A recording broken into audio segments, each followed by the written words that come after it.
참 이 땅에 우리가 예수님을 믿으면서 내가 덕을 보려고 예수 믿을 때가 너무나 많습니다. 그러나 예수 믿는 것은 어떤 면에서 내가 손해보는 것이고 또 예수님의 영광을 드러내는 것이 더 큰 은혜고 더 큰 복이 됩니다. 예수님은 예루살렘에 입성하셔서 나귀를 타시고 작은 말끔으로 시작했는데 전 세계에 지금 한 2억, 20억 넘는 사람들이 예수님을 믿고 있습니다. 역사상 믿은 사람 치면 정말로 많은 사람들이 예수님을 믿고 고난의 길을 가기도 하고 마지막 부활의 영광을 맞이할 수 있는 은혜를 맞이하게 됐습니다. 오늘 예수님께서 어떤 면에서 하늘의 왕 되신 분이 예루살렘으로 입성을 하십니다. 계승물을 통과한다고 볼 수도 있겠죠.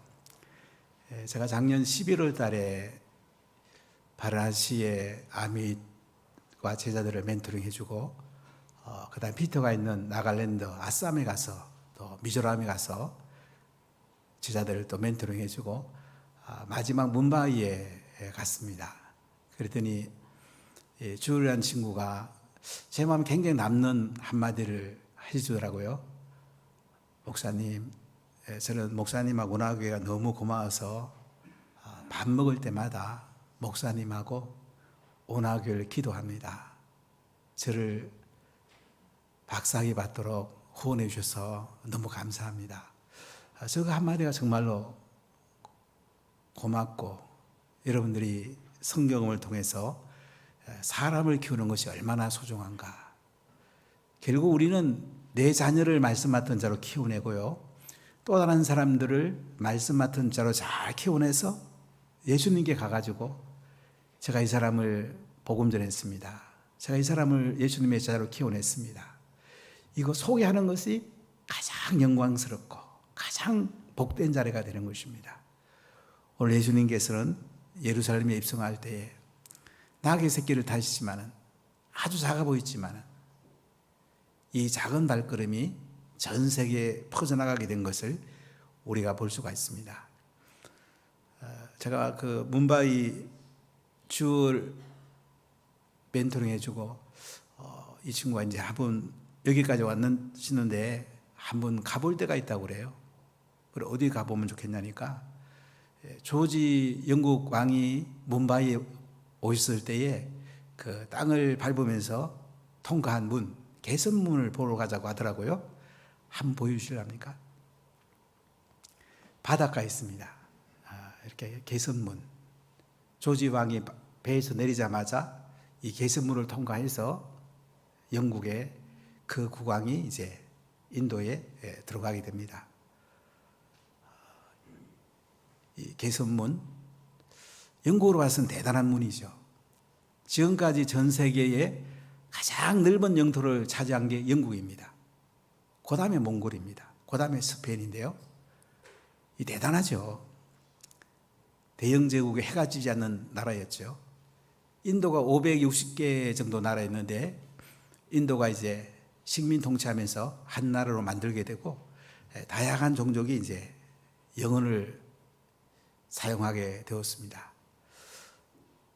이 개선문을 조지 왕이 통과하면서 정말로 왕의 권위가 나타났을 것입니다. 근데 예수님은 이렇게 정복자로 오신 분이 아니에요. 그분은 평화의 왕으로 오셨고 천국의 왕으로 오셨고 영광의 왕으로 오셨습니다. 사람이 보면 별거 아닌 것처럼 보이는데 하나님께서 그 하늘 개선문을 통과하면서 예루살렘에 입성하는 장면을 우리가 보게 됩니다. 근데 예수님은요, 십자가지로 오신 거예요. 이 개선문을 통과하면 승리의 함성을 외치는 게 아니고 이제는 고난의 그 십자가를 지시고 피를 흘리셔야 됐고 그 다음에 부활의 영광을 외치는 대로 하나님께서 은혜를 베푸시는 것을 보게 됩니다. 예수님은 중요한 순간에 제자들에게 자신을 이야기합니다. 가이사랴 빌립보에서 제자들에게 사람들이 인자를 누구라 하냐? 예, 엘리야, 예레미야, 선지자 중에 하나라고 그럽디다. 그럼 니들은 나를 누구라 생각하느냐? 예, 주는 그리스도시요 살아계신 하나님의 아들이십니다. 이때 예수님은 바요나 시몬아 네가 복이 있다 그러면서 교회를 반석 위에 세우고 있다가 말씀하시면서 제자들에게 비밀을 알려줍니다. 자, 이 비밀은 우리가 마태복음 16장 21절에 나오는데 같이 한번 읽어보겠습니다. 마태복음 16장 21절 이때로부터 예수 그리스도께서 자기가 예루살렘에 올라가 장로들과 대상들과 서기관들에게 많은 고난을 받고 죽임을 당하고 제3일에 살아나야 할 것을 제자들에게 비로소 나타내시니. 자, 예수님이 제자들에게 뭘 나타냅니까? 예루살렘에 올라가시면 대상들과 서기관들에게 바리새인들에게 고난을 받고 십자가에 못 박아 죽임당하고 그 다음에 3일 만에 부활할 것을 이제 알려줍니다. 예수님이 하늘 보좌를 버리시고 이 땅에 오신 목적을 제자들에게 알려줍니다. 마태복음 17장에 보면 예수님이 베드로와 야고보와 요한을 데리고 헐몬산에 올라가십니다. 높은 산에 올라가십니다. 변화가 됩니다. 베드로가 초막 3개 져가지고 오래 있자고 그럽니다. 이때 하늘의 음성이 들려오죠. 이는 내 사랑하는 아들이요 내 기뻐하는 자라. 예수님만 계셨습니다. 내려와 보니까 어떤 아버지가 아들을 데리고 왔는데 간절히 있는 거예요. 귀신 들린 거예요. 밑에 남아있는 9 제자가 못 고친 거예요. 예수님이 믿음이 없고 패역한 세대라고 그러면서 예수님이 고쳐줍니다. 깨끗하게 치료해주고 왜 우리는 못 고쳤습니까? 금식과 기도 외에는 이런 유가 나갈 수 없다. 이렇게 말씀을 하십니다. 그리고 예수님께서 또 제자들에게 두 번째 말씀을 하십니다.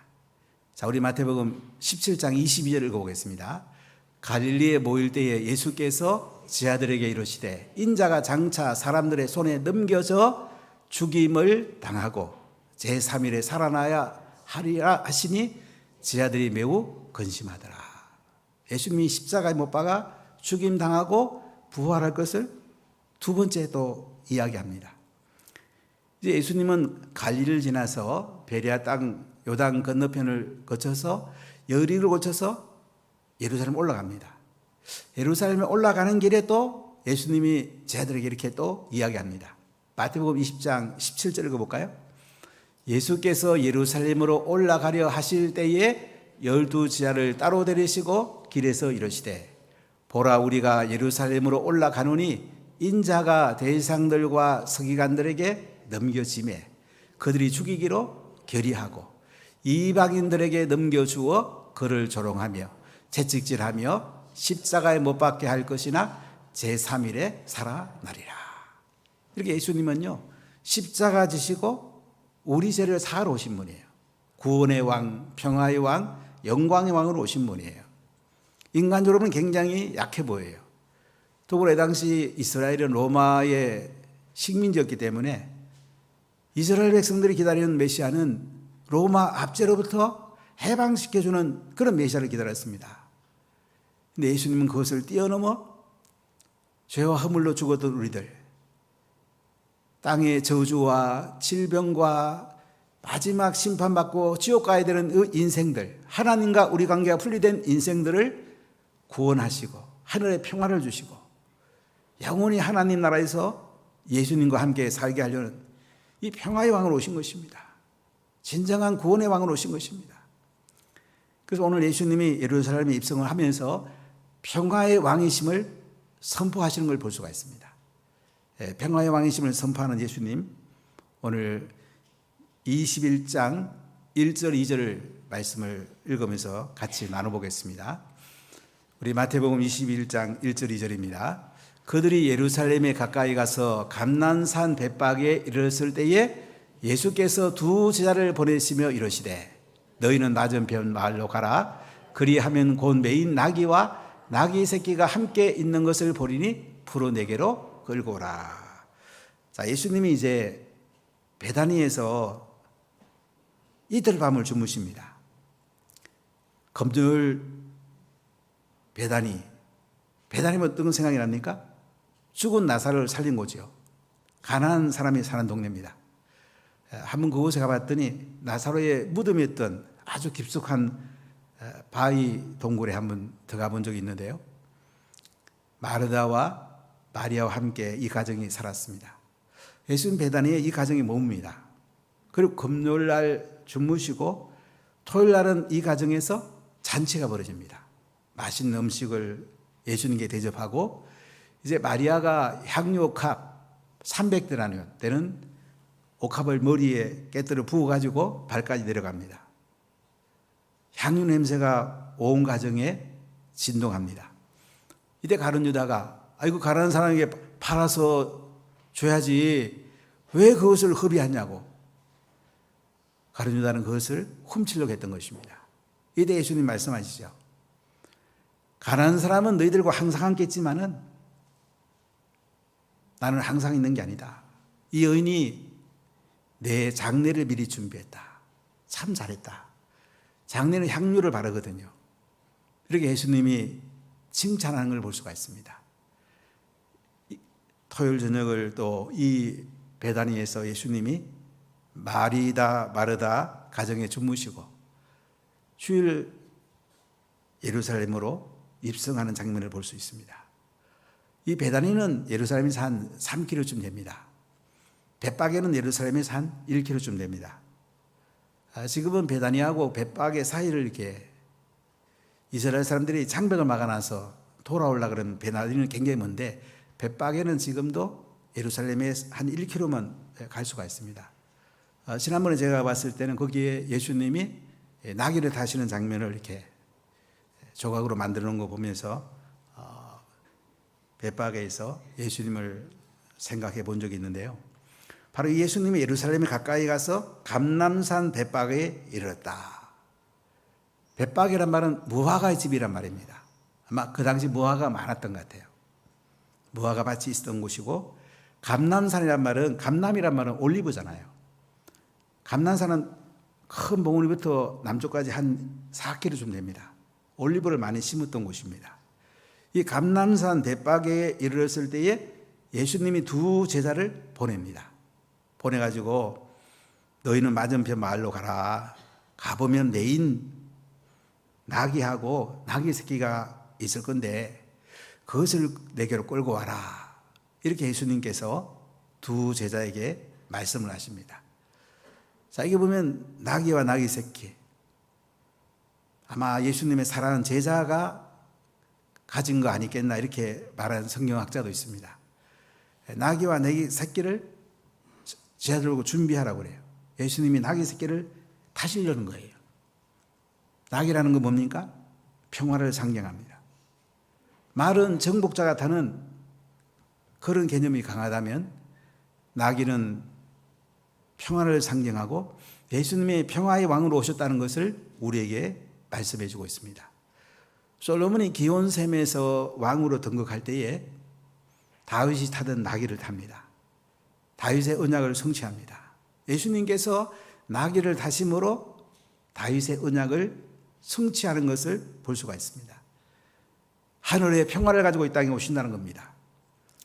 그 영광스러운 보좌 우편에 앉아 계신 예수님께서 낮고 낮은 이 땅에 오셔서 가장 연약한 동물인 나귀를 다시고 예루살렘에 입성하면서 나는 평화의 왕으로 왔다. 나는 로마의 압제로부터 이스라엘을 독립시키는 것보다 죄와 허물로 죽었고 지옥 가야 되는 그 인생들을 하나님 관계를 회복시켜갖고 샬롬의 왕, 평화의 왕으로 나는 이 땅에 왔다. 이것을 말씀하시는 것을 우리가 보게 됩니다. 여러분, 온 세계가 지금 평화로 목말라 있잖아요. 우크라이나와 러시아 전쟁 가운데 얼마나 평화를 원하고 있습니까? 아프간 탈레반이 또 통치하면서 얼마나 그들이 평화를 원하고 있습니까? 북한에 많은 사람들이 매여 있으면서 얼마나 평화를 갈망하고 있습니까? 최근에 인권 보고서를 보니까 기독교 가운데 성경을 소지했다는 이유로 공개 처형을 시킵니다. 5명을 공개 처형시킵니다. 30명을 정치 수용소로 보냅니다. 북한은 성경만 소지해도 공개 처형당합니다. 여러분, 우리가 이 대한민국의 평화로운 나라, 이 땅에 산다는 것만 해도 얼마나 감사합니까? 공기만 마셔도 얼마나 평화롭습니까? 우리가 예수 믿는 것 때문에 이 땅에 살고 이승만 대통령이라는 분이 계셨기 때문에 우리가 지금 대한민국에 산다는 것, 이거 얼마나 대단한 겁니까? 박정희라는 대통령 때문에 경제가 이렇게 발전되어서 세계 시위의 경제국이 됐다는 거, 이거 얼마나 대단한 겁니까? 사실은 하나님이 하신 거지만은 우리가 이 땅에 사는 것만 해도 얼마나 감격스럽고 얼마나 놀랍습니까? 그런데 이 땅에 이렇게 좋은 나라에 살아도 예수님을 믿어야지 하나님과 진정한 평화가 옵니다. 하나님 관계가 회복이 됩니다. 하늘 문이 열리게 됩니다. 천국의 왕인 예수님을 믿게 되고 우리는 영원한 예수님과 함께 이 땅에서 살다가 이 땅을 떠나면 영원한 하나님이라서 예수님과 사는 이 복을 줍니다. 이걸 주려고 예수님이 평화의 왕으로 오신 거예요. 매어있는 나귀를 풀러오라 이거예요. 나귀를 타고 예루살렘에 입성하겠다는 거죠. 예수님이 평화의 왕으로 오신 것을 선포하는 것을 볼 수가 있습니다. 자, 오늘 두 번째 주신 말씀은 뭐냐면 영광스러운 주님이 쓰시겠다는 거예요. 영광스러운 주님께 쓰임받는 축복이 얼마나 큰지 3절을 같이 읽어보겠습니다. 만일 누가 무슨 말을 하거든 주가 쓰시겠다 하라. 그리하면 즉시 보내리라 하시니. 예수님의 두 제자가 이제 벳바가의 맞은편에 있는 마을에 가서 보니까 나귀하고 나귀 새끼가 있는 거예요. 그거 이제 풀어가지고 예수님 가져오려고 푸는데 주인이 왜 가져가냐? 당신 누구냐 그래. 이렇게 물으면 뭐라고 그래요? 주가 쓰시겠다라. 예수님 주가 쓰시겠다 이렇게 말하라 거예요. 어떤 면은 비밀번호, 암호라 그럴까요? 예수님과 그 나귀 주인하고 이미 얘기가 됐다고 볼 수 있겠죠? 그래서 주가 쓰시겠다 하면 줄 거사. 그러면 가지고 와라. 이렇게 예수님이 말씀합니다. 주가 쓰시겠다라. 나귀와 나귀 새끼 주님의 그 타고 예루살렘 입성합니다. 주님이 쓰십니다. 여러분, 주님이 쓴다는 게 얼마나 놀랍습니까? 주인의 나귀와 나귀 새끼를 주님이 쓰십니다. 주인도 참 얼마나 기쁩니까? 그 나귀도 태어나갖고 만왕의 왕이시고 평화의 왕이고 영광의 왕이신 그분이 타시니까 얼마나 기쁘겠습니까? 주가 쓰시겠다라. 제가 80년대에 고등학교 친구들한테 이런저런 전화하다가 좀 제가 부탁할 게 하나 있어서 야, 이거 좀 어떻게 하면 되겠냐 그랬더니 제가 아는 그 친구가 청와대에 있는 그 직원한테 얘기하면 잘 해결될 거라고. 전두환 정권 시절이니까 뭐 청와대 권력 대단했죠. 청와대만 있어도 사람들이 굉장히 좋아했습니다. 공무원들이 다 청와대 가고 싶어 했습니다. 대통령이 불러도 얼마나 좋습니까? 바이든 대통령이 백악관을 부르면 참 얼마나 좋겠습니까? 땅에서 대통령이나 왕이 불러도 이렇게 대단한데 만왕의 왕이 되시고 온 우주의 왕이 되시고 천국의 왕이시고 평화의 왕이신 예수님이 쓰시겠다 하라 이거예요. 예수님이 쓰신다는데 얼마나 영광스럽겠습니까? 근데 여기 보면 예수님이 주가 쓰시겠다라. 헬라어로 퀴로스라는 단어를 쓰는데요. 예수님이 말하기는 처음이에요. 그 전에 다윗의 자손, 하나님의 아들, 주란 단어가 다른 사람이 쓰긴 했는데 예수님이 친히 주가 쓰시겠다라. 내가 쓰겠다라. 이 말은 처음 쓰시는 거예요. 이제 예수님의 때가 가까웠다는 거죠. 이제는 예수님께서 자신이 십자가 지러 오셨고 또 부활하게 될 것이고 영광의 왕으로 오셨다는 것을 밝힐 때가 온 거죠. 하나님의 때가 온 거죠. 자, 그래서 4절 5절을 같이 읽어보겠습니다. 이는 선지자를 통하여 하신 말씀을 이루려 하심이라. 일러스되 시온 딸에게 이르기를 내 왕이 내게 임하나니 그는 겸손하여 낙이 곧 멍에 매는 짐승의 새끼를 다투다 하라 하였느니라. 자, 이게 보면 예수님께서 이제 선지자의 말씀을 이루기 위해서 나귀를 타게 되는 것을 볼 수가 있어요. 시온의 딸에게 이르기를 네 왕이 내게 임하나니 그는 겸손하여 낙이 곧 멍에 매는 짐승이 낙이 새끼를 탔다. 이것은 서가랴 9장 9절입니다. 자, 우리 서가랴 9장 9절을 한번 크게 한번 읽어보겠습니다. 시온에 따라 크게 기뻐할지어다. 예루살렘에 따라 즐거이 부를지어다. 보라, 내 왕이 내게 임하나니 그는 공의로우시며 구원을 베푸시며 겸손하여서 나귀를 타시나니 나귀의 작은 것 곧 나귀 새끼니라. 자, 서가랴가 구원자가 오시면, 영광의 오시면 나귀를 타시고 예루살렘에 입성할 것을 예언을 합니다. 그분은 겸손해가지고 나귀 멍에 매는 짐승의 새끼를 다도다. 이 말씀이 예수님을 통해서 이루어지게 된 것입니다. 예수님이 이렇게 겸손한 분이에요. 이 땅에 가장 낮은 곳에 오시고 나귀 평화의 왕, 아주 겸손을 상징하는 이 나귀를 타시고 예루살렘에 입성하는 걸 볼 수가 있습니다. 자, 6절하고 7절 읽어볼까요? 제자들이 가서 예수께서 명하신 대로 하여 나귀와 나귀 새끼를 끌고 와서 자기들의 겉옷을 그 위에 얹음에 예수께서 그 위에 타시니. 제자들이 이제 나귀하고 나귀 새끼를 예수님 명한 대로 끌고 옵니다. 나귀와 나귀 새끼가 이제 예수님 앞에 오니까 예수님 어떻게 해요? 타려고 하니까 그 제자들이 겉옷을 그 위에 얹어요. 안장처럼 이렇게 얹게 됩니다. 예수님이 그 위에 타시게 됩니다.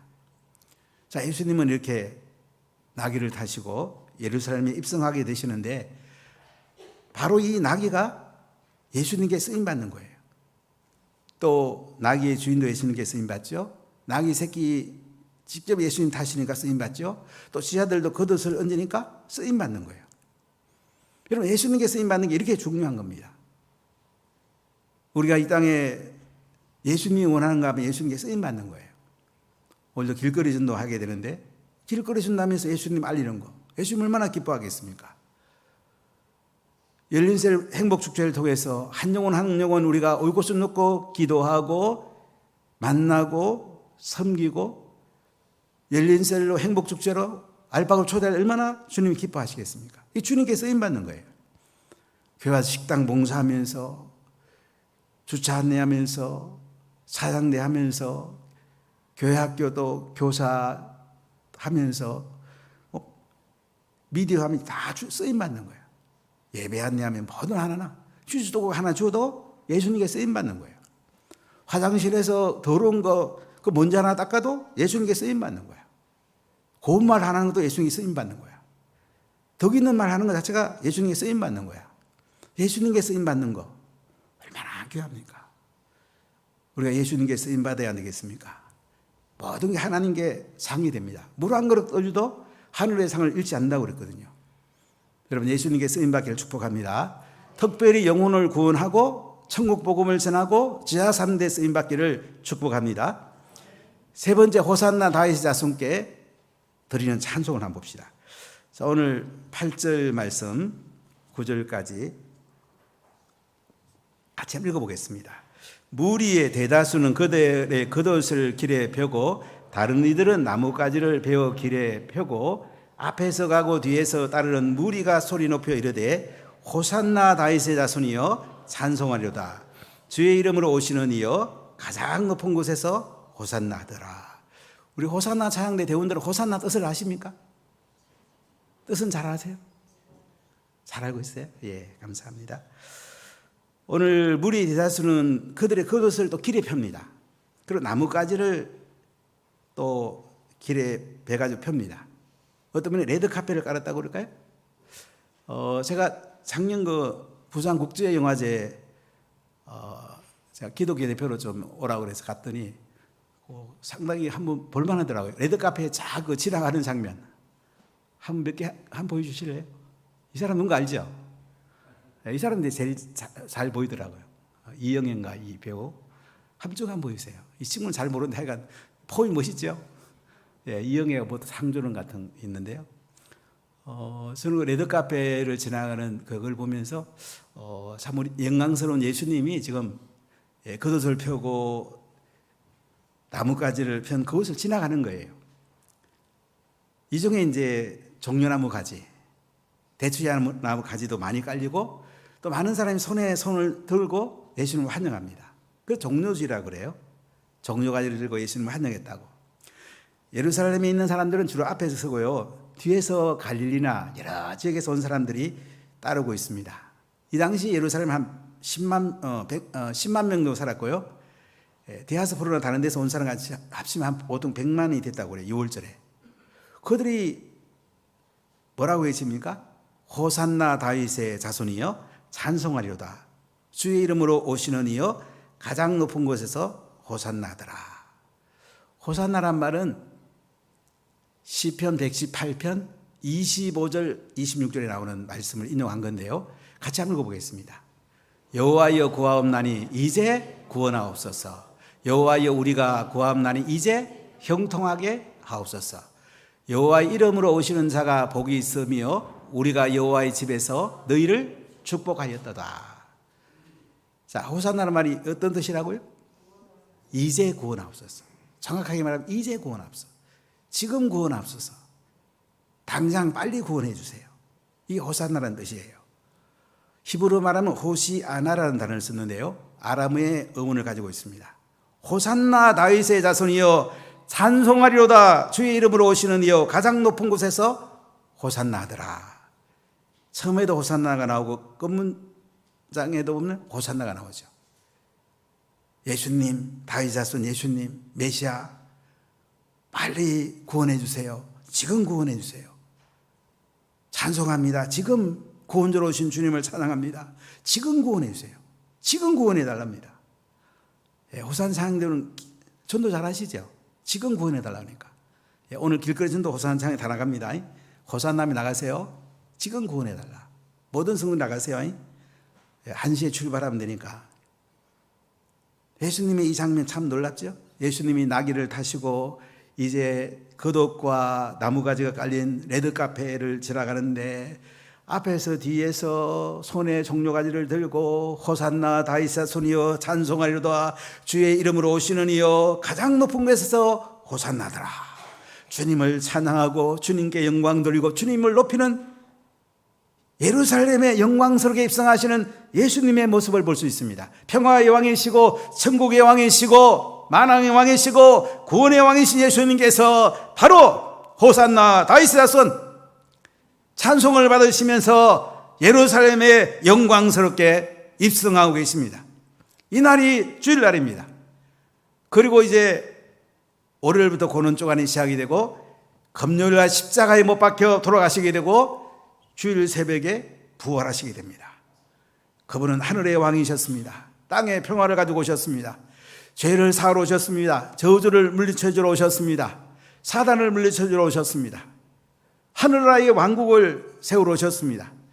예수님을 믿는 사람마다 누구든지 천국의 삶이 시작이 되고 하늘의 행복이 시작되고 예수님과 이 땅에 하늘의 삶을 살다가 이 땅을 떠나면 영원한 천국에서 예수님과 영원히 살게 하려고 예수님이 이 시간 예루살렘에 입성하는 장면을 보십시오. 얼마나 당당하고 얼마나 겸손하고 얼마나 놀랍습니까? 호산나 다윗의 자손이여 찬송하리로다. 주의 이름으로 오시는 이여 가장 높은 곳에서 호산나 하더라. 여러분 이 음성이 들리는 것 같지 않습니까? 여러분도 이 자리에 종려가지를 들고 이 예수님을 환영해야 되지 않겠습니까? 이 예수님이 이렇게 예루살렘에 영광스럽게 입성하십니다. 10절 11절 한번 읽어볼까요? 예수께서 예루살렘에 들어가시니 온 성이 소동하여 이르되 이는 누구냐거늘 무리가 이르되 갈릴리 나사렛에서 나온 선지자 예수라 하니라. 예수님이 예루살렘에 입성하시는가 뭐야? 온 성이 막 소동하는 거예요. 이는 누구야? 예수님이 태어났을 때에 동방에서 동방박사들이 예루살렘에 왔을 때에 유대인의 왕을 만나러 했을 때에 예루살렘에 소동한 적이 있죠. 그것과 비교할 수 있는 대소동이 예루살렘에서 일어나게 됩니다. 11절에 무리가 이르되 갈릴리 나사렛에서 나온 선지자 예수라. 갈릴리 나사렛에서 오신 선지자 예수란 말이지. 이분이 바로 영광의 왕이시고 평화의 왕이시고 구원자이십니다. 이분이 지금 예루살렘에 입성합니다. 영국 왕이 조지 왕이 인도에 들어갈 때도 대대적인 환영이 있었습니다. 파리에 가면 개선문이 있는데 그 개선 장군이 그 개선문을 통과할 때 정말 얼마나 사람들이 환영했겠습니까? 근데 예수님은 지금 그 돌아오시는 장면 보면 사실은 인간으로 보면 초라해 보여요. 나귀 새끼 탔지요. 제자들이 겉옷 그 위에 얹어서 그 위에 예수님 앉으시죠. 밑에는 무리들이 또 거로 펴놓고 나뭇가지 펴놓고 레드카펫 깔았는데 그 입장하시면서 그 무리들의 음성을 한번 잘 들어보세요. 호산나 다윗의 자손이여 찬송하리로다. 주의 이름으로 오시는 이여 가장 높은 곳에서 호산나더라. 이 음성과 함께 이 찬양과 함께 예루살렘에 입성하시고 십자가에 죽으시고 부활하십니다. 영광스럽게 입장하시는 이 예수님, 우리도 이 자리에 그분을 환영하고 그분 앞에 찬양과 영광을 올려드려야 하지 않겠습니까? 이번 한 주 그분께 영광을 올려드리다면 주님이 가신 길을 따라가야 되지 않겠습니까? 새벽에 나가 기도하고 또 복음 전하고 우리 일터에서도 성실하게 하고 가정에서도 잘하고 이렇게 하면서 예수님을 찬양하고 그분을 높여드리고 열리절 행복축제에 많은 영혼을 구원해서 예수님께 영광을 돌려드려야 되지 않겠습니까?